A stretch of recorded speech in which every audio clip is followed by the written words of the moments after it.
স্বামী স্ত্রীর রক্তের গ্রুপ এক হলে নানা ধরনের শারীরিক সমস্যা হতে পারে, এমনকি ভবিষ্যৎ সন্তানেরও সমস্যা হতে পারে। আমাদের শরীরে রক্তের গ্রুপ দুটি প্রক্রিয়ায় নির্ণীত হয়ে থাকে। প্রথমটিকে বলা হয় এবিও সিস্টেম, যা মূলত রক্তের গ্রুপ যেমন A B O AB positive, A B AB ও। দ্বিতীয়টি হলো আরএইচ ফ্যাক্টর বা রেসাস ফ্যাক্টর। এখানে দুটি ভাগ রয়েছে, আরএইচ প্লাস বা আরএইচ পজিটিভ এবং আরএইচ মাইনাস বা আরএইচ নেগেটিভ। রক্তের এবিও সিস্টেমের সাথে রেসাস ফ্যাক্টর যুক্ত হয়ে রক্তের গ্রুপ নির্মিত হয়, অর্থাৎ এর মাধ্যমে রক্তের গ্রুপ পজিটিভ নেগেটিভ হয়ে থাকে।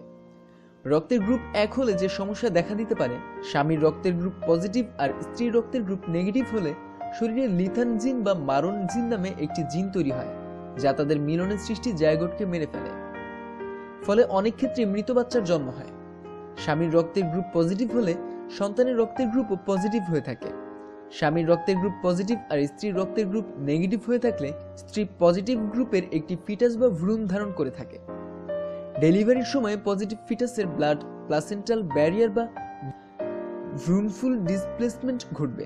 এর ফলে স্ত্রীর শরীরে নতুন ব্লাড গ্রুপের একটি আরএইচ অ্যান্টিবডি তৈরি হবে।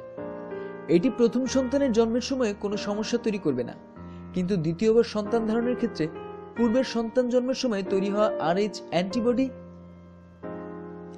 শরীরের ভ্রূণের প্লাসেন্টাল ব্যারিয়ারকে ভেঙে ফেলতে পারে। এর ফলে দ্বিতীয় সন্তান জন্মের সময় অতিরিক্ত রক্তক্ষরণ কিংবা মৃত সন্তানের জন্ম হতে পারে।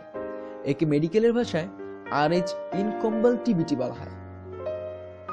সুতরাং স্বামী স্ত্রীর ব্লাড গ্রুপ এক হলে এই ধরনের সমস্যা পড়তে পারে।